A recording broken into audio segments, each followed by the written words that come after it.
The sun hadn't cleared the pine tops when I pulled my truck into the timber yard that Sunday morning. I shouldn't have been there. Most men my age would be sleeping in, maybe reading the paper with coffee. But sleep doesn't come easy when you spend your whole life building something only to watch people assume it's already theirs to take. The gravel crunched under my boots as I walked past the stacks of fresh-cut logs. The scent of sawdust and pine sap hung in the cold air. This was my language. Not spreadsheets, not investor calls. Just wood, weather, and the discipline to think decades ahead. Eli's truck sat near the office. Through the window, I could see him bent over a maintenance log. I pushed open the door. "Morning, Leon." "Morning." He set down his pen, and I could see something working behind his eyes. "What is it?" I asked. "Tyler was here Friday afternoon. Brought some guys in suits. Walked them around like he was showing them his property." I felt something tighten in my chest, but I kept my voice level. "He say anything?" "Just that he'd be taking over the whole operation soon. That you were getting confused about things. Thanks for telling me." Before we continue, we ask you to hit the hype button, subscribe, and like the video to help the channel grow. Tell us which city you are from in the comments. We would like to get to know our audience better. I left and drove into town. Picked up 2 bottles of good wine and a small wooden puzzle for Ember, my granddaughter, 9 years old and already smart enough to see through adult nonsense. By noon, I was pulling into the driveway of what everyone called Tyler and Nora's house. Tyler opened the door before I could knock. "Leon, come in. Here, let me take those." He grabbed the wine bottles, glanced at the labels. "Oh, nice. You're learning." Learning. As if I was a child finally figuring out which fork to use. Nora appeared from the kitchen. "Hi, Dad. You're early. Wanted to help set the table." "That's sweet, but we've got it handled. Tyler's sister and her husband are coming, and a few people from his firm." The next hour passed in a blur of handshakes and small talk. Tyler's sister gave me a pitying smile and asked how I was holding up. 2 junior partners from Tyler's firm clustered around him, laughing at his stories about transforming legacy industries. Ember appeared at my elbow. "Grandpa, can we do the puzzle after dinner?" "Sure, sweetheart." "Dad says you forget things now, do you?" I crouched down to her level. I remember everything that matters. Tyler called everyone to the table. I ended up at the far end. The food was good, but I barely tasted it. I was watching, listening. Tyler dominated the conversation. He told a story about saving a client from an outdated timber contract. Then he pivoted to one about me. "So Leon here still keeps everything in paper files, actual folders. I tried to get him to use cloud storage, and he looked at me like I was speaking Mandarin." Laughter around the table. "It's like he doesn't even know what he owns anymore. Last month I had to explain to him that contracts he signed 10 years ago are still generating revenue. He thought they'd expired. That was a flat lie, but no one knew that." Then Tyler stood up, raised his glass. "A toast to Leon, who built something impressive back in the day, even if he's a little senile now about the details. Don't worry, old man. We'll take care of everything." Senile. And then, one by one, they all raised their glasses. Even Nora. Even my own daughter lifted her glass and smiled and drank to the idea that her father had lost his mind. Ember didn't raise her glass. She just stared at her plate, confused. I looked at Tyler, really looked at him, at the smug curve of his mouth. I stood up slowly, walked to his end of the table, picked up the wine bottle. "Let me top that off for you," I said quietly. I poured until his glass was full. Then I set the bottle down, met his eyes for one long second, and walked back to my seat. I didn't argue, didn't defend myself. I just finished my meal in silence. After dinner, Nora stopped me at the sink. "Dad, you know Tyler doesn't mean anything by it. He's just trying to help." "I know," I said. I told them I needed to head home. Ember hugged me at the door. I could feel her small body shaking. "It's okay, sweetheart," I whispered. "Everything's okay." But it wasn't, and she knew it. I sat in my truck in their driveway for a long time, engine off, just staring at the dashboard. The cold seeped in. My hands were steady on the wheel. My mind was clear. That's when my phone lit up. A calendar reminder. Meeting with Marcia Green, attorney at law, Monday 9 a.m., final will review and trust documentation. I'd set that appointment 3 months ago, long before tonight, long before Tyler called me senile in front of witnesses. I started the truck and drove home through the dark, past the forests I'd spent my whole life learning to read, and for the first time in months, I felt something close to peace. The farmhouse was cold when I got back. I turned on the kitchen light and stood there for a moment, looking at the same yellow walls I'd been looking at for 40 years. The table where my wife used to sit with her coffee and crossword puzzles. This was the house people pitied me for. Small, old. Nothing like the showplace where Nora and Tyler hosted their dinners. But it was mine, paid off in 1993. I made myself a cup of instant coffee and sat down. The silence pressed in from all sides. No TV, no music. Just the hum of the refrigerator. Senile. The word kept coming back. Tyler had said it with such confidence, such casual certainty, like it was a diagnosis everyone already agreed on. I thought about the first time I met Tyler. 7 years ago. Nora had brought him home for Thanksgiving. He'd been charming then. Asked good questions about the timber business, talked about his passion for sustainable industries. My wife had liked him. He's ambitious, she'd said, but that's not a bad thing. I'd nodded, kept my doubts to myself. My wife had passed 3 years ago. Stroke, fast and brutal. The grief had been like walking through mud for months, but even in the fog of that grief, I'd known I needed to reorganize things. Tyler had already started making comments about helping out with the business. Nora had mentioned that maybe I should simplify by putting assets in her name. So I'd gone to Marcia Green. We'd known each other for 20 years. She'd handled my wife's estate, the various timber contracts, the quiet expansion of land holdings. "You want to protect the business," she'd said. It wasn't a question. I want to protect what matters. We'd spent months restructuring everything, moving the timber company and land into a holding company with me as sole controlling member, updating the will to create a trust that would benefit Ember and the key workers. Setting up the house Nora and Tyler lived in as company property under a lease agreement. And we'd included a specific clause about what would happen if anyone tried to use my age or mental state to take control. Marcia had raised an eyebrow when I'd asked for that. "You expecting trouble?" "Just being careful." Now, sitting in my cold kitchen, I realized I hadn't been careful enough. I'd been passive. I'd let Tyler's disrespect grow from subtle comments to open mockery. I stood up and walked to what used to be a guest bedroom and was now my office. I unlocked the door and turned on the desk lamp. File boxes lined one wall.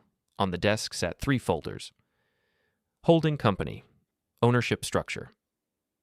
Last will and testament. Finalized. Property leases and deeds. I opened the will folder.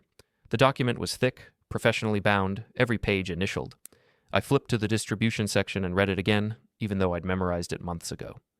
The timber company and land would go into a trust managed by Marcia and Eli, with the primary beneficiaries being Ember and a profit-sharing pool for the longest-serving employees. Nora would receive a fixed annual payment for life. And Tyler? Tyler's name appeared exactly once, in a section titled Excluded Parties. I closed the folder and opened the property leases file. There it was. The agreement showing the house Nora and Tyler lived in belonged to Kravitz Holdings, LLC. They'd been signing lease checks every month for 5 years. They weren't owners. I sat back in the chair and stared at the ceiling. I thought about Ember's face at dinner, the confusion, the hurt. I thought about my wife, what she would say if she were here. She'd probably tell me to stop brooding and actually do something. The next morning, I drove into town. The diner was busy with the Monday breakfast crowd. I took a booth in the back and ordered eggs and toast. Jolene brought me coffee without asking. "You hear about the Henderson property? Sold to some development company out of Portland. They're going to clear-cut the whole thing." "When did that happen?" "Last week. Your son-in-law helped broker the deal." She said it casually, but I heard what she wasn't saying, that Tyler was already operating like he had the authority. I ate my breakfast slowly, listening. At the next booth, 2 younger guys in logging company shirts were talking. "Tyler says they're bringing in consultants to analyze efficiency. Probably means layoffs." "Yeah, well, Leon's not going to last much longer anyway. Tyler's already got plans." I set down my fork. My hands wanted to shake, but I didn't let them. After breakfast, I drove to the bank. Owen Price, the manager, saw me through the window and waved me toward his office. "Leon," he said, "what can I do for you?" "Just wanted to confirm something. The credit lines for the timber company. Who are they guaranteed by?" Owen pulled up the files. "You, personally, same as always." "And if someone else tried to take over management?" He frowned. "Without your signature releasing the guarantees, the loans would be in technical default. We'd have to call them due immediately." "What about the land titles?" "All in the name of Kravitz Holdings, LLC. You're the sole member. Nobody else has signing authority." I nodded slowly.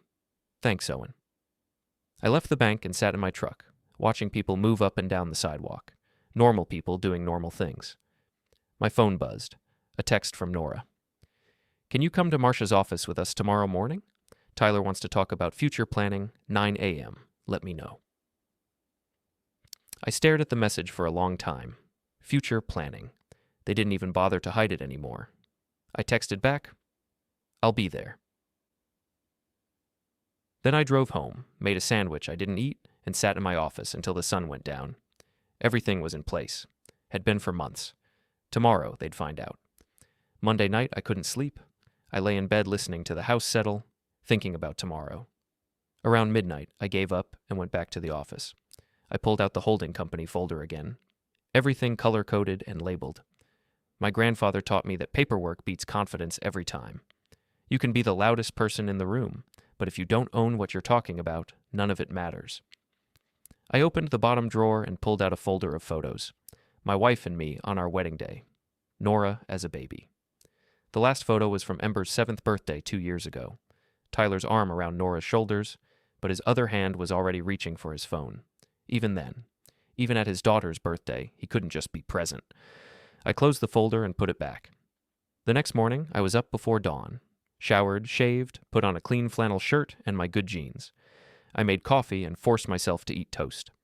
By 8:30, I was in my truck heading into town. The morning was gray, clouds sitting low. Marcia's office was in a 2-story building near the courthouse. I parked in the back and sat there for a moment. This was it. I walked to the front entrance. The receptionist said Marcia was expecting me. Marcia was at her desk, reading documents, red pen in hand. Leon, she said, right on time. They're not here yet, she continued. But Tyler called this morning. He's bringing papers he wants me to look at. His own version of an estate plan. Of course he has. Marcia set down her pen. How do you want to play this? Straight. Just show them what's real. It's going to be ugly. I know. The door buzzer sounded. That's them. Conference room? Conference room. I followed her down the hall. 3 folders were already laid out. My name on one, Nora's name on another. The third said trust documents. I sat at the head of the table and waited. Voices in the lobby. Tyler's laugh. The door opened. Tyler came in first, all energy and expensive cologne, leather briefcase, expensive suit. Nora followed, looking nervous. Leon, Tyler said. Good to see you. I nodded. Marcia came in and closed the door. Everyone have a seat. Tyler sat across from me, set his briefcase down with a confident thunk. Nora took the chair beside him. So, Tyler began, pulling papers out. I've been doing research, and I think we need to simplify Leon's estate structure. Right now, it's a mess. Old contracts, outdated deeds, too many entities. What I'm proposing is consolidation into a family trust with clear management succession. Nora and I handle day-to-day decisions, and Leon, you'd still have income and security. But the operational burden shifts to people who understand modern business. He slid papers across the table toward Marcia. She didn't touch them. I've already drafted most of it, Tyler continued. Just needs Leon's signature and your notarization. Marcia folded her hands on the table. Tyler, we're not here to draft a new will. He blinked. What? We're here to review the current will, the one Leon finalized 4 months ago. Tyler's smile faltered. Current will? Leon, you didn't tell me you'd updated anything. I said nothing. Nora leaned forward. Dad, what's she talking about? Marcia opened the first folder. Leon came to me last spring. We spent 3 months restructuring his holdings and creating a comprehensive estate plan. Everything's been filed, recorded, and formally put into effect. She pulled out a document. This is the holding company structure. Kravitz Holdings LLC owns the timber business, the forest land, and several properties, including the house you currently live in. Nora's face went pale. What? Leon is the sole member of the LLC, Marcia continued. He has complete control. Tyler grabbed the document, scanned it. His jaw tightened. When was this done? April 15th? And nobody thought to mention it? Based on assumptions, Marcia interrupted. Not facts. She pulled out another document. This is the lease agreement for the property at 847 Ridgewood Drive, the house you and Nora live in. Nora took it with shaking hands. Lease? We own that house. No, Marcia said quietly. Kravitz Holdings LLC owns it. You've been leasing it for 5 years. Tyler stood up. This is insane. Leon, that house was a wedding gift. You said... I said you could live there, I said. My voice came out steady. I never said you owned it. He stared at me like I'd slapped him. Marcia opened the third folder. This is Leon's last will and testament. The timber company and all land holdings go into a trust. Primary beneficiaries are Ember, Kravitz, and a profit-sharing pool for the 10 longest-serving employees. Eli Morrison is named as operations manager. Nora receives a fixed annual payment of $50,000 for life. $50,000? Tyler's face was red now.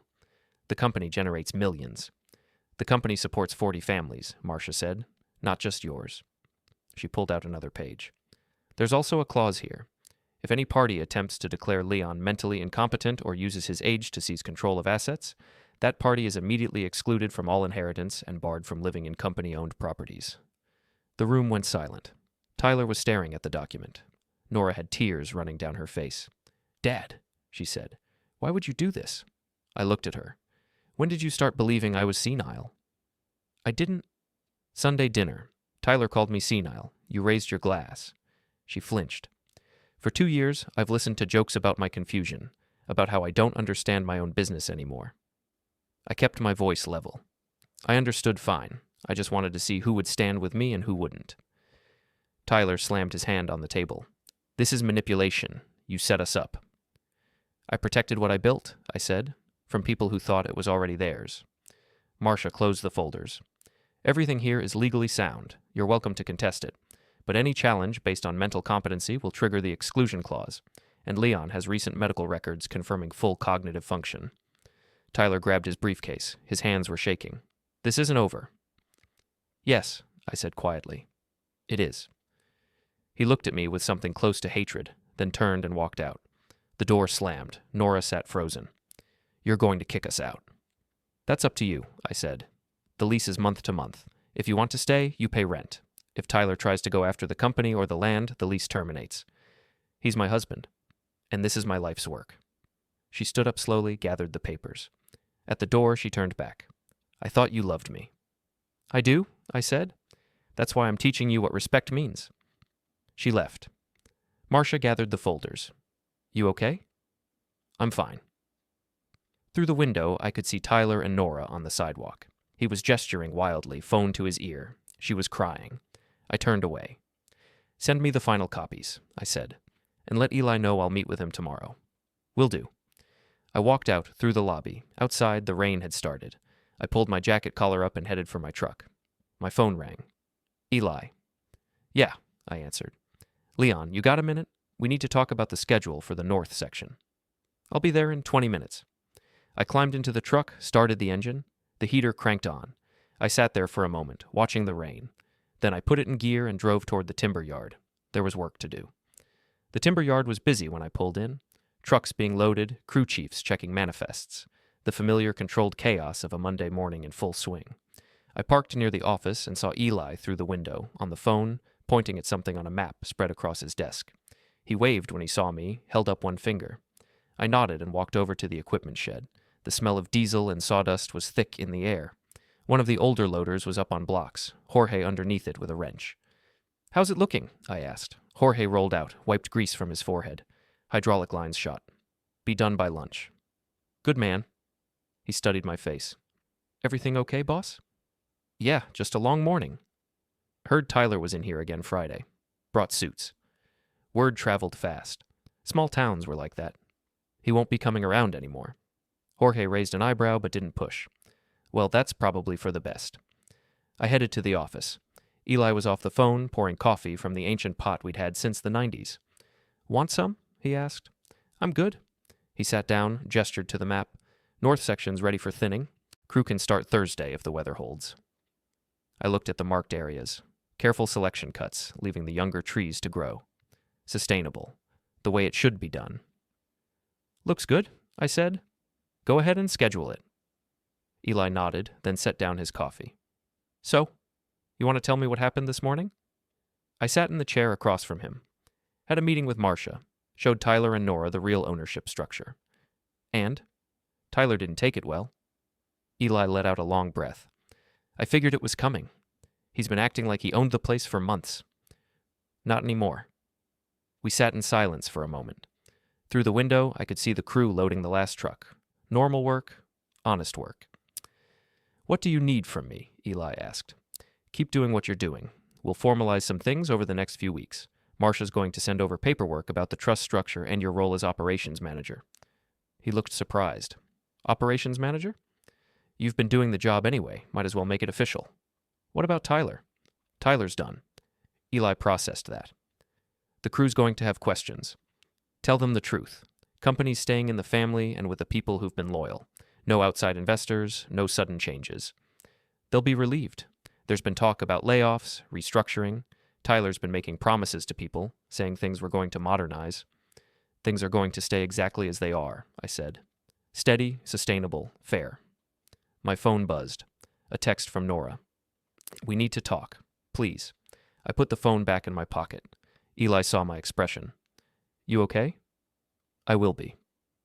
I stayed at the yard until after lunch, walking the grounds, checking equipment, talking to crew members. These were people I'd known for years, some for decades. They were the reason I'd structured the will the way I had. Not because I didn't love my daughter, but because these families depended on smart decisions, not ego. Around 2, I drove into town.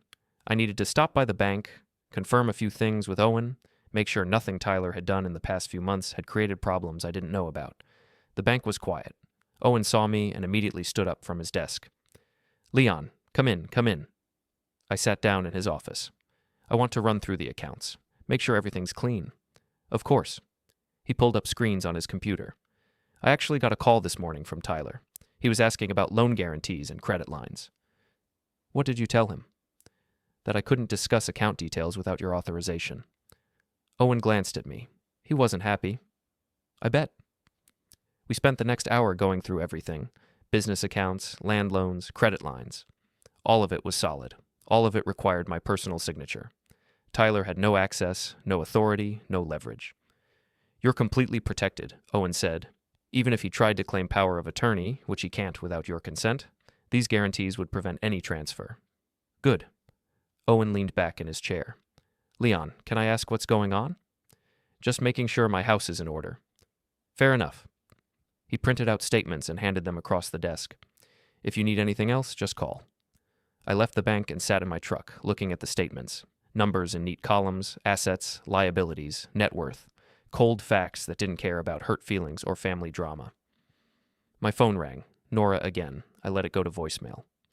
The drive home felt longer than usual. Gray sky, wet roads, the mountains disappearing into low clouds.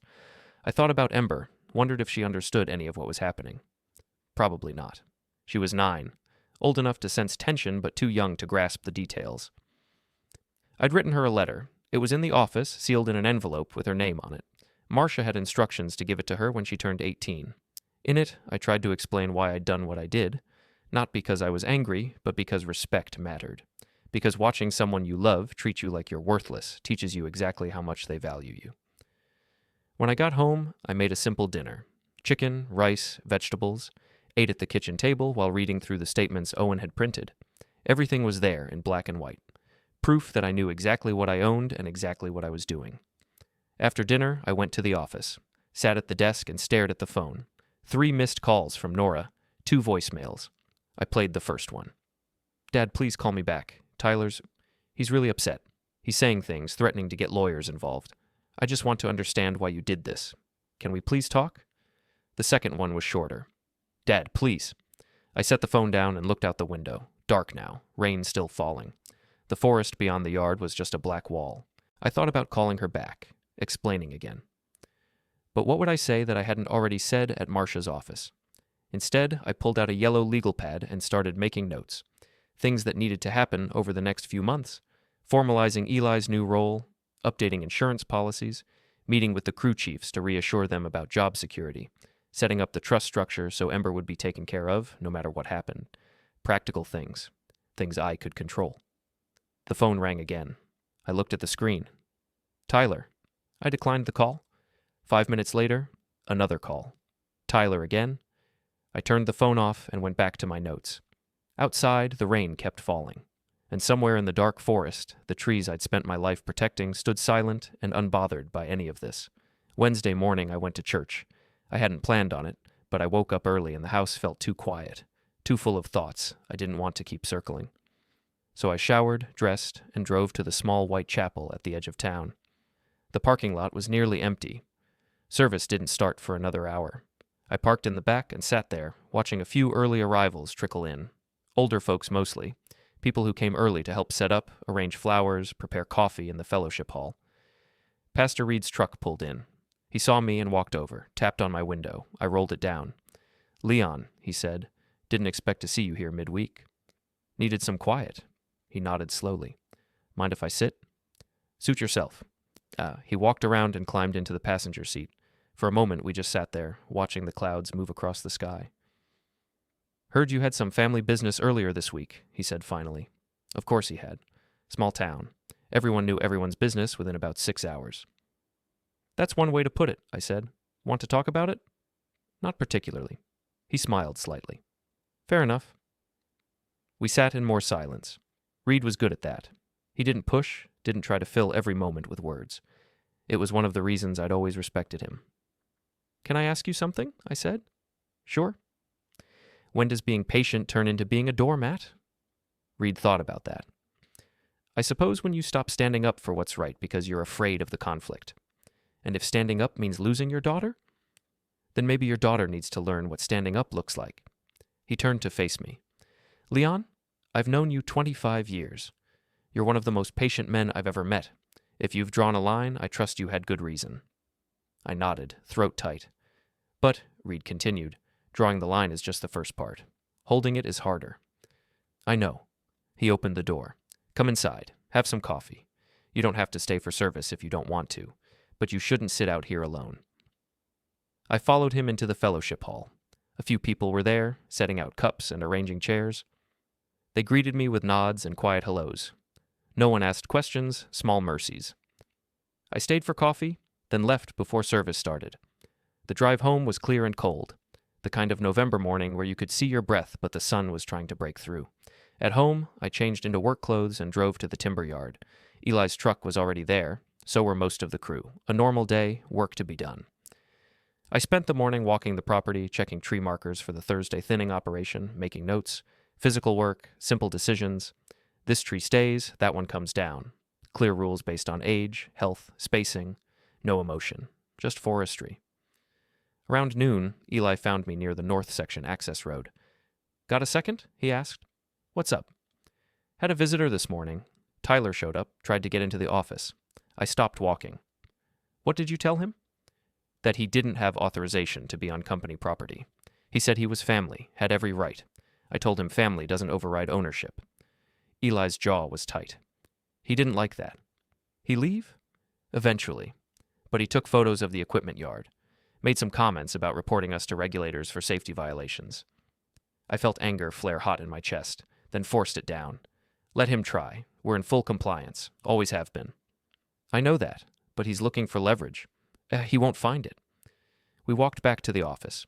Eli poured coffee for both of us, and we sat going over the week's schedule. Normal business, steady work, the way things should be. My phone buzzed. Another text from Nora. "Dad, please. Ember is asking about you. She doesn't understand why you're not coming to dinner anymore. Can we at least talk for her sake?" I stared at the message for a long time. Ember, 9 years old and caught in the middle of something she didn't create. I texted back, "Tell Ember I love her. I'll call her this weekend." 3 dots appeared, then disappeared, then appeared again, finally. "Okay." I put the phone away. "Everything all right?" Eli asked. "It will be." That evening I drove to the small bar where the crew sometimes gathered after work. Not to drink, just to be around normal people doing normal things. The TV was on, showing some game I didn't care about. A few loggers sat at the bar, talking about trucks and weather and tomorrow's work. I took a stool at the end, ordered a beer I didn't really want. The bartender, a woman named Jackie who'd been there forever, set it down without comment. I was halfway through the beer when I heard Tyler's voice. He was at a booth near the back, surrounded by 3 guys I didn't recognize. City clothes, probably from his firm. His voice was loud, confident. "The old man's completely lost it," he was saying. "Set up this whole paranoid system because he can't handle the fact that he's not relevant anymore. But it doesn't matter. We're getting lawyers involved. There are ways to challenge this stuff, especially when someone's clearly not competent." One of the guys laughed. "Can you actually prove incompetence?" "Don't need to. Just need to create enough doubt. Get a judge to order an evaluation. Once that happens, we can freeze his assets, take temporary control. Then it's just a matter of time before we restructure everything properly. I set down my beer carefully. My hand wanted to shake. I didn't let it. Jackie caught my eye. You okay, Leon? Fine. She glanced toward Tyler's booth, then back to me. Want me to ask them to keep it down? No. I finished the beer slowly. Tyler never looked my way, never noticed I was there, too busy performing for his audience. When I left, the cold air hit like a slap. I sat in my truck, hands on the wheel, breathing steady. Tyler wanted a fight. He wanted to drag this into court, make it public, paint me as confused and incompetent. Let him try. I pulled out my phone, texted Marcia. Need to meet tomorrow. Tyler's talking about challenging competency. Her response came back in seconds. 9 a.m. my office. I'll have everything ready. I drove home through the dark, past the forests that had seen 3 generations of my family, past the small houses where crew members lived with their families, past the church where Pastor Reed probably still sat in his office doing paperwork. At home, I went straight to the office, opened the locked drawer, pulled out a folder I'd prepared months ago but hoped I'd never need. Inside were medical records, 3 separate evaluations from different doctors, all dated within the past 6 months. Cognitive function tests, memory assessments, mental status examinations, all of them clear, all of them showing a 64-year-old man in full command of his faculties. I'd gotten them after the first time Tyler had made a joke about my memory. Not because I doubted myself, but because I knew where he was heading. I'd seen it coming like a storm on the horizon. I set the folder on the desk, next to the will documents and the holding company papers. Everything in order, everything documented, everything protected. Tyler thought he was fighting an old man losing his grip. He was wrong. Thursday morning was cold and clear. I was at Marcia's office by 8:30, coffee in hand, medical records folder under my arm. She was already at her desk, reading through case files. Morning, I said. She looked up. You bring what I asked for? I set the folder down. She opened it, scanned the first page, then the second. Her expression didn't change, but I saw something relax in her shoulders. This is perfect, she said. 3 independent evaluations, all recent, all showing full competency. If Tyler tries to challenge, this shuts it down immediately. That's the idea. She closed the folder. Leon, I want to be straight with you. Tyler can still file a challenge. It'll cost him money, it'll waste everyone's time, and he'll lose. But he can do it. I know. And once he files, it becomes public record. Small town like this, everyone will know. Let them. She studied me. You're sure you want this fight? I didn't start it, I said, but I'm going to finish it. Marcia nodded slowly. All right then. I'll prepare a response package. If Tyler files, we'll counter immediately with these evaluations, the existing will documentation, and a motion to sanction him for frivolous litigation. Will that work?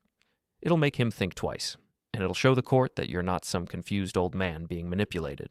You're someone who saw this coming and prepared accordingly. I left her office feeling steadier.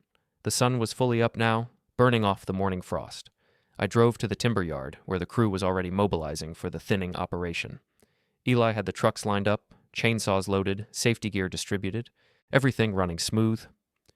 We're good to go, he said when he saw me. Should have the first loads out by noon? I'll be up there around 10. Want to see how it's going. Sounds good? I spent the next hour in the office, going through paperwork, returning calls from suppliers, handling the mundane but necessary business that kept everything running. Around 9:30, my phone rang. Unknown number. I almost didn't answer. Hello? Mr. Kravitz? A woman's voice. Professional. This is Jennifer Park from the law firm of Whitman and Associates. We represent Tyler Brooks regarding estate matters. So it was starting. Go ahead, I said. Mr. Brooks has retained us to review his interests in the Kravitz family estate. We'd like to arrange a meeting with you and your attorney to discuss a potential resolution before any formal filings become necessary. I have an attorney, Marcia Green. You can reach her directly. We'd prefer to keep this informal at this stage. Then you should have thought of that before taking Tyler's money. I kept my voice level.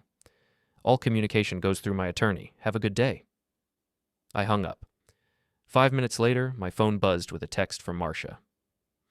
Just got a call from Whitman Associates. They're fishing. Don't engage directly. Forward everything to me.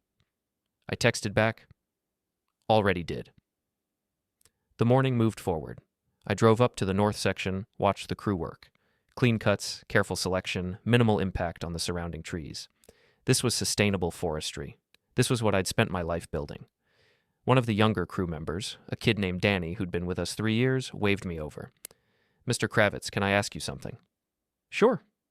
"Is it true Tyler's trying to take over the company?" Word really did travel fast.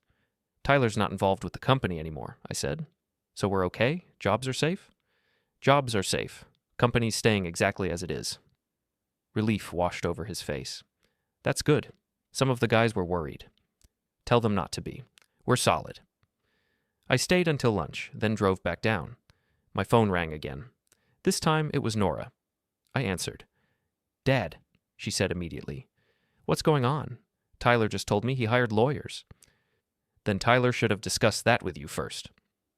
"He says you're blocking us from what's rightfully ours, that you're being vindictive." I pulled over to the side of the road. Needed to focus on this conversation. "Nora, I'm going to ask you a direct question. Do you actually believe I'm senile? That I don't know what I own or what I'm doing?" Silence.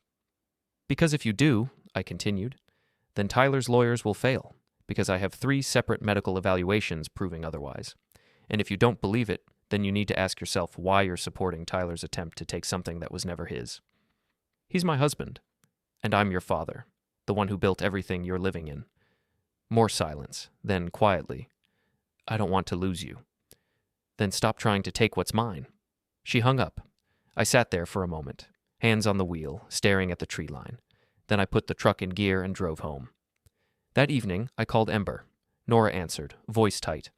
"I'll get her," she said. A moment later, "Grandpa? Hey, sweetheart. Where have you been? Dad says you're mad at us." "I'm not mad at you. I'm just dealing with some grown-up stuff right now." "Is it because Dad called you that word at dinner?" "Smart kid. Too smart." "Partly," I said. "But mostly it's because sometimes people need to learn that you can't just take things that don't belong to you." "I don't understand." "I know, but someday you will." We talked for a few more minutes. She told me about school, about a book she was reading, about a friend's birthday party coming up. Normal kid things. I held on to every word. "I love you, Grandpa," she said before hanging up. "I love you too, Ember."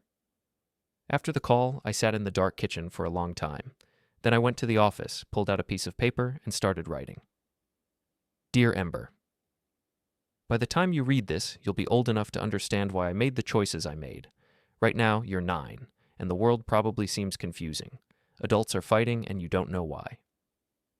Here's why. Because respect matters. Because dignity matters. Because you can love someone and still refuse to let them treat you like you're worthless. Your father called me senile in front of a room full of people. Your mother didn't defend me, and that taught me that they had stopped seeing me as a person and started seeing me as an obstacle to what they wanted. So I protected what I built, not out of anger, but out of responsibility to the people who depend on this company, and to you, so you'll inherit something stable and real. I hope by the time you read this, you understand. I hope you've grown up knowing that strength isn't about being loud or aggressive, it's about knowing your worth and defending it quietly. I love you. I always will. Grandpa. I sealed the letter in an envelope, wrote her name on it, and put it in the folder with the medical records and will documents. Then I turned off the lights and went to bed. Tomorrow would bring whatever it brought. I'd be ready. Friday morning, I woke to my phone ringing. 6 a.m. I grabbed it off the nightstand, saw Eli's name. "Yeah," I answered. "Leon, we've got a problem. Someone cut the lock on the north section gate overnight. Took chainsaws, some climbing gear, maybe other stuff. We're still taking inventory." I was out of bed immediately. "Anyone hurt?" "No. Night watchman didn't see anything. They must have come in from the back access road." "I'll be there in 20 minutes. I dressed fast, grabbed coffee in a travel mug, and drove through the gray pre-dawn light. The timber yard was lit up, crew members gathered near the equipment shed. Police cruiser in the lot. Sheriff Tom Hendricks was talking to the night watchman, taking notes. Eli met me at my truck. They knew what they were taking, went straight for the high-end equipment. How much? Maybe $15,000 worth. Could have been worse. Sheriff Hendricks saw me and walked over. We'd known each other 30 years. "Leon," he said. "Sorry about this. We'll process the scene, check for prints, but if they were smart, they wore gloves. Any chance of getting it back? We'll check pawn shops, online listings. But honestly, gear like this usually disappears fast. He paused. You have any idea who might have done this? I thought about Tyler, about his threats, about the photos he'd taken of the yard earlier in the week. No, I said, but I'll let you know if I think of anything. Hendricks nodded. We'll be in touch. After he left, I walked through the shed with Eli, cataloging what was missing. Professional-grade chainsaws, climbing harnesses, a portable winch, all expensive, all replaceable. But the message was clear. Someone wanted to hurt the business. You think it was him? Eli asked quietly. I don't know. Because if it was, we can't prove anything, and we're not going to stoop to that level. I turned to face him. We document everything, we file insurance claims, we keep working, that's how we respond. Eli nodded, but his jaw was tight. I spent the rest of the morning dealing with insurance adjusters, updating the police report, calling suppliers about replacement equipment. Normal work derailed by someone's spite. Around noon, Marcia called. I heard about the break-in, she said. You okay? Fine, just dealing with it. Tyler's lawyers contacted me again. They want to schedule a deposition. For what?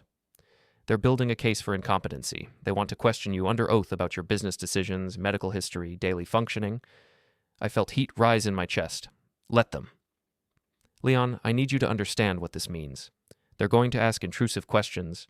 They're going to try to rattle you, make you look confused or forgetful. It's going to be uncomfortable. I don't care. Schedule it. She was quiet for a moment. All right, I'll set it up. But we prep first. You don't go into that room without being ready for every possible angle. Fine. After the call, I sat in the office staring at paperwork I couldn't focus on. My phone buzzed, text from an unknown number. Oh, you should have just signed the papers. Now this gets ugly. Tyler. Had to be. I deleted the message without responding. That evening, I drove into town, stopped at the diner for dinner. I wasn't hungry, but I needed to be around people. Needed to remind myself that life was still normal in most ways. Jolene brought me the usual without asking. Meatloaf, mashed potatoes, green beans. Heard about the break-in, she said. That's rough.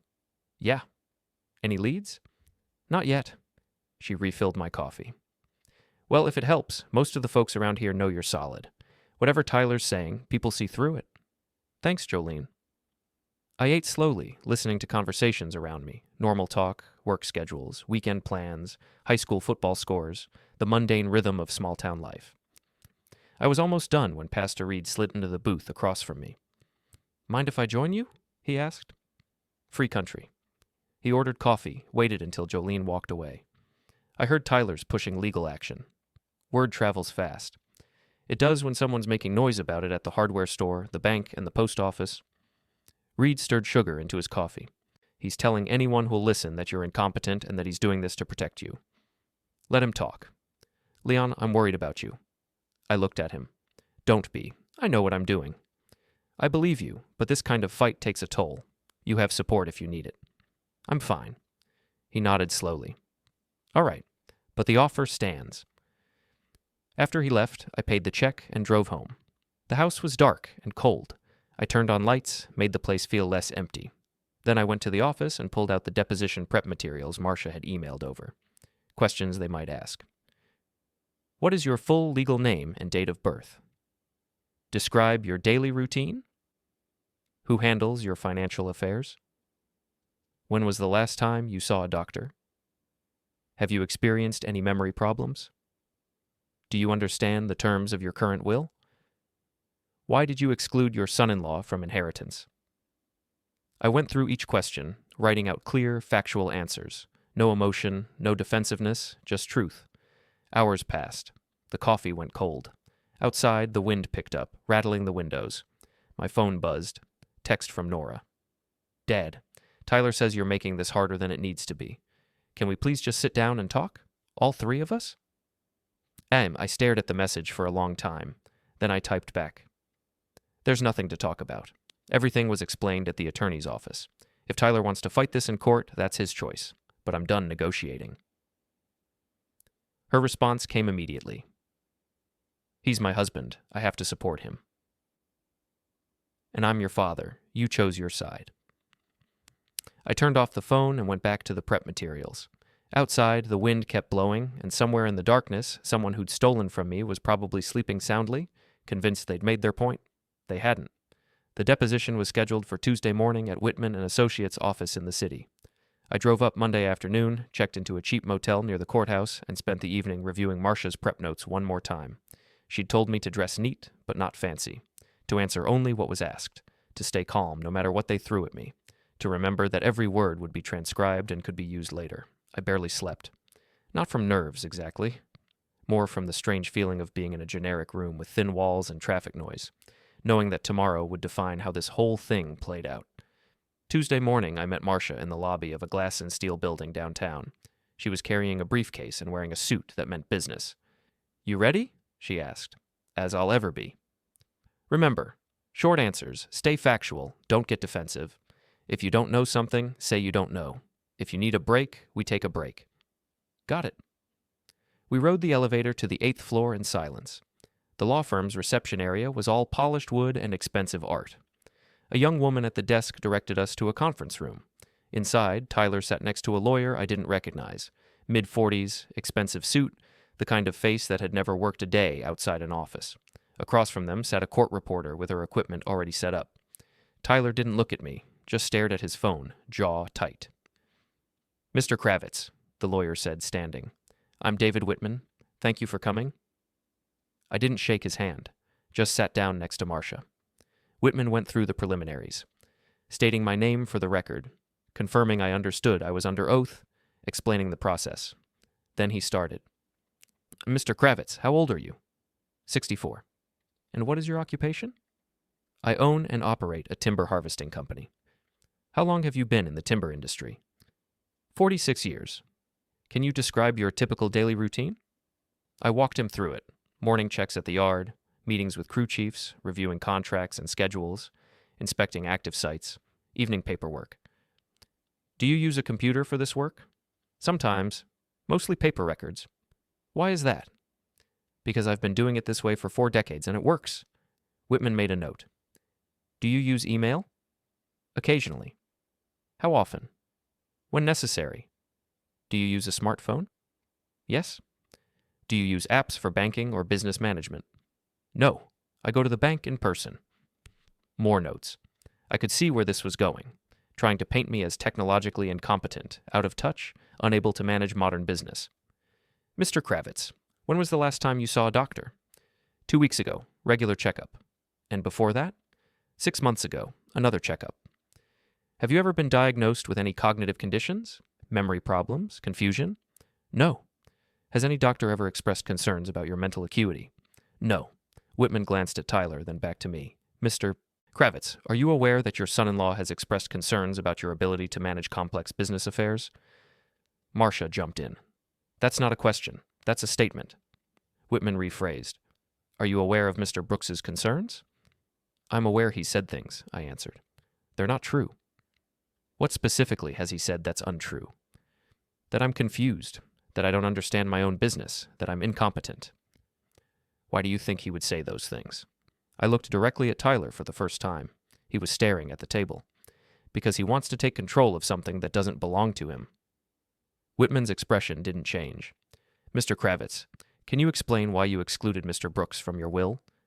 "Because he's not related to me, and because he's shown repeatedly that he doesn't respect me or the business." "Can you give specific examples?" I could. I listed them.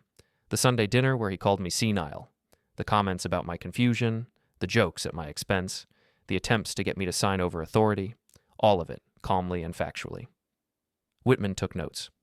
"And based on these incidents, you decided to structure your estate to exclude him?" "I structured my estate to protect what I built and ensure it goes to people who've earned it, including your granddaughter, including my granddaughter and the employees who've been loyal for years." "But not your daughter?"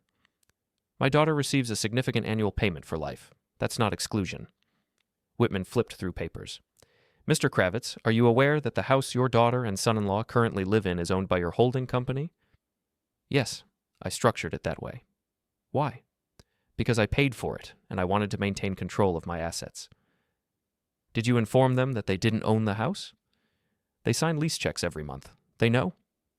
Tyler shifted in his seat, still not looking at me. The questions went on. Details about the timber company structure, the holding company formation, my decision-making process, my relationship with Marcia, my medical history. 2 hours passed, then 3. Finally, Whitman sat back. I think we have what we need. Mr. Kravitz, thank you for your time. Marcia closed her folder. We'll expect your findings in writing within the week. Outside, in the elevator, Marcia looked at me. You did good. Stayed calm, stayed factual. They didn't get anything. What happens now? They'll write a report claiming you're incompetent anyway. We'll counter with the medical evaluations and testimony from people who work with you daily. Then it goes to a judge. How long? Couple months, probably. We walked to the parking garage in silence. Before I got in my truck, Marcia put a hand on my arm. Leon, you know this is going to get worse before it gets better. I know. Tyler's going to keep pushing, the town's going to keep talking, and it's going to hurt. I can handle it, she nodded. I believe you, but don't forget, you're not alone in this. I drove home through afternoon traffic, then country roads, then the familiar forest highways. By the time I pulled into my driveway, the sun was setting. I went straight to the office, pulled out the medical evaluation folder, and laid it on the desk next to Marcia's prep notes. Everything documented, everything ready. Tyler wanted a fight. He was getting one. But it would be fought with facts, not volume. And facts were on my side. 3 weeks later, I was standing in the timber yard when Eli jogged over, phone in hand. Leon, you need to see this. He pulled up a social media post, Tyler's account. A long message about elder abuse and family members being manipulated by greedy lawyers, and the tragedy of watching someone you love lose their grip on reality.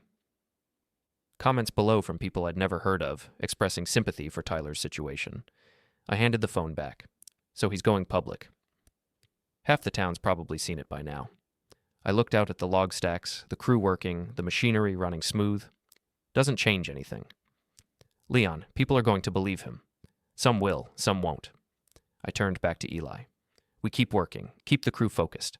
That's all we can control. But he was right. Over the next few days, I felt the shift. People at the diner who used to greet me with a nod now just looked away. The cashier at the hardware store gave me a pitying smile. Someone at church asked if I was getting the help I needed. Pastor Reed found me in the parking lot after Sunday service. Leon, I'm hearing things. I bet you are. Tyler's telling people you're being controlled by your lawyer, that you've been manipulated into cutting out your own family. And what do you think? Reed looked me straight in the eye. I think you're the sharpest person I know, and I think Tyler's desperate. Then you're smarter than most. He put a hand on my shoulder. This too shall pass. Truth has a way of coming out. I hope you're right. That afternoon, Ember called. Her voice was small. Grandpa, some kids at school said you're sick. Are you sick? No, sweetheart, I'm fine. Dad says you're confused, and that's why you're doing mean things to us. I closed my eyes. Ember, can I tell you something important? Okay. Sometimes grown-ups disagree about things. And sometimes one grown-up will say another grown-up is sick or confused because it's easier than admitting they're wrong. I'm not confused. I'm not sick. I just made some decisions your dad doesn't like. Why doesn't he like them? Because they mean he doesn't get everything he wanted. Silence. Then, I don't understand grown-ups. I know, honey, but someday you will. After we hung up, I sat on the porch and watched the sunset. Cold air settling in. November turning to December. My phone buzzed. Text from Nora. Tyler filed the official competency challenge today. The judge ordered a psychiatric evaluation. Dad, please, this can all go away if you just compromise. I texted back, I'll do the evaluation. I have nothing to hide. You're tearing our family apart. Tyler did that, not me. She didn't respond. The psychiatric evaluation was scheduled for the following Tuesday. Dr. Patricia Morrison, a licensed clinical psychologist brought in by the court. Neutral party. 3-hour assessment. I arrived at her office 15 minutes early. Sat in the waiting room reading magazines about home improvement and travel. Normal stuff. The kind of thing normal people read. Dr. Morrison was in her 50s. Calm demeanor, no-nonsense expression. She led me to a small office with comfortable chairs and a desk covered in assessment materials. Mr. Kravitz, this evaluation will cover several areas: memory, cognitive function, reasoning, emotional state. There are no right or wrong answers. I just want to understand how you're functioning." "Understood."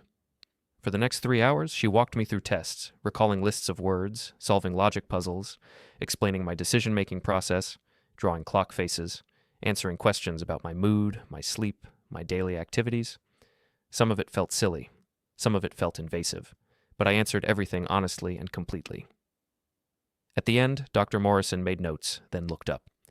"Mr. Kravitz, I'll need a week to compile my findings, but I can tell you preliminarily that you're presenting as fully competent. Your memory is excellent for your age, your reasoning is sound, and you show no signs of cognitive decline." "Thank you. I'll submit my report to the court.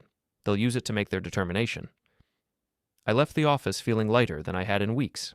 Got in my truck, called Marcia. "Just finished the evaluation." She said I'm presenting as fully competent. That's exactly what we needed. I could hear the relief in her voice. With this and the 3 medical evaluations we already have, Tyler's case falls apart. What's the timeline? Judge should rule within 2 weeks, maybe 3. And then? And then Tyler either drops it or takes it to trial. Either way, he loses. That evening, I stopped by the timber yard. Most of the crew had gone home, but a few trucks were still being loaded for an early morning delivery. The night watchman waved from the gatehouse. I walked through the quiet yard, past equipment that had been here for decades, past the office where my father used to do paperwork before computers existed, past the log stacks that represented thousands of hours of careful work. This was what mattered, not Tyler's social media posts, not the whispers around town, not the court proceedings. This, the work, the land, the people who depended on it. My phone rang. Unknown number. I almost didn't answer. "Hello? Mr. Kravitz?" A young man's voice. "This is Dakota Varon from the County Register. I'm writing a story about your family's legal dispute, and I was hoping to get a comment." Of course. Tyler had gone to the press. "No comment," I said. "Mr. Kravitz, your son-in-law claims you're suffering from dementia and that your attorney has manipulated you into cutting your family out of their rightful inheritance. Do you have a response?" "My response is that court-ordered psychiatric evaluation will be public record soon. Read that." "But—" I hung up. Marcia called 5 minutes later. "I just got contacted by a reporter." "Me too. Tyler's making this as public as possible, trying to pressure you through public opinion." "Let him. Facts are facts." "Leon, this is going to get ugly in the local paper." "I know." She was quiet for a moment. "You're handling this better than most people would." I've had practice being underestimated. The article came out 3 days later. Front page of the County Register. Local timber baron's family fights over estate. Son-in-law claims elder abuse. They quoted Tyler extensively, quoted a few unnamed sources who said I'd been acting strangely, mentioned the court case and the psychiatric evaluation. They also quoted Marcia, who stated clearly that I was fully competent and that all evaluations supported that finding. But the headline did its damage. Within hours, my phone was buzzing with texts from people I hadn't heard from in years, asking if I was okay, if I needed help, if someone should check on me. I didn't respond to any of them. Instead, I went to work, checked the crew schedules, reviewed the quarter's numbers, made plans for spring planting. Normal work, steady work. The kind of work that would still be here long after Tyler's headlines faded. The judge's ruling came on a Friday morning in mid-December. I was at the timber yard when Marcia called. "We won," she said. "Complete ruling in your favor. Judge reviewed all 4 psychiatric evaluations, the medical records, testimony from business associates. He found no evidence of incompetence and dismissed Tyler's petition with prejudice." I sat down at the desk. "What does 'with prejudice' mean?" "Means Tyler can't refile. It's over." The judge also included language criticizing the petition as frivolous and potentially motivated by financial gain rather than genuine concern. "So it's done. It's done. Your will stands as written. Your control of the company stands. Everything you put in place is protected." After the call, I sat in the quiet office for a long time. Eli knocked on the door, poked his head in. "Everything okay?" "Yeah," I said. "Everything's okay." That evening, I drove to Nora and Tyler's house, the house owned by my company, where they'd been living on a lease they now understood could end. I knocked on the door. Nora answered. Her face was red, eyes swollen. "Dad, can I come in?" She stepped aside. The house was quiet. No sign of Tyler or Ember. "He's not here," Nora said, reading my mind. "Took Ember to his sister's for the weekend." We sat in the living room. The same room where Tyler had called me senile months ago at Sunday dinner. I assume you heard about the ruling, I said. She nodded. So you know I'm not incompetent, not confused, not being manipulated. I know. Her voice was barely a whisper. Your husband tried to steal what I built, and you let him. Dad, I'm not here to argue. I'm here to tell you what happens now. I kept my voice steady. The lease on this house continues month to month as long as Tyler doesn't make any more attempts to challenge the will or interfere with the company. If he does, you have 30 days to vacate. Tears rolled down her face. Where would we go? That's not my problem. You're both adults with jobs. Figure it out. Dad, please. You chose your side, Nora. You stood with him while he called me senile, while he tried to have me declared incompetent, while he told the whole town I was losing my mind. I stood up. I gave you a trust fund that pays $50,000 a year for life. That's more than generous, considering you watched him try to destroy me. I didn't know what to do. He's my husband. And I'm your father. You made your choice. I walked to the door, then turned back. Ember will still get everything the trust provides when she turns 25. And if you ever want to rebuild our relationship, you know where to find me. But it starts with you choosing me over his lies. She didn't respond, just sat on the couch crying. I drove home through the dark, past the forests that had seen this whole thing play out in quiet witness. At home, I made coffee and sat at the kitchen table with the judge's ruling printed out in front of me. The language was clear, decisive, complete. The court finds no credible evidence of diminished capacity. Mr. Kravitz presented as articulate, rational, and fully aware of his estate planning decisions. The petition appears motivated by the petitioner's disappointment with inheritance provisions rather than genuine concern for the respondent's welfare. Petition dismissed with prejudice. I read it twice, then I folded it carefully and put it in the folder with all the other documents that had protected what I built. My phone buzzed. Text from Eli. Heard the news. Crew's relieved. Drinks at the bar tonight if you want to stop by. I texted back. Thanks, I'll be there. At the bar, a dozen crew members were gathered. They clapped when I walked in, which made me uncomfortable, but I accepted a beer and sat with them while they talked about the upcoming holiday shutdown and plans for spring operations. Normal conversation, normal people, the kind of loyalty you can't buy. Around 9, I headed home. The night was clear and cold, stars sharp overhead. Inside, I went to the office one last time, pulled out the letter I'd written to Ember weeks ago, added a few lines. The judge ruled today, confirmed what I already knew, that I was thinking clearly all along. Your father tried to take what wasn't his, and the law stopped him. I hope someday you understand that protecting yourself isn't the same as being cruel. It's just being honest about what matters. I sealed the envelope and put it back in the folder. Then I turned off the lights and went to bed. Outside, the forest stood in darkness. The same trees my grandfather had walked through. The same land that would outlast all of us. The land that now, legally and completely, would pass to Ember and to the people who'd earned it through years of steady work. Tyler had lost. The law had spoken, and I could finally sleep knowing that everything I'd built would survive exactly as I'd intended. The fight was over, and I had won.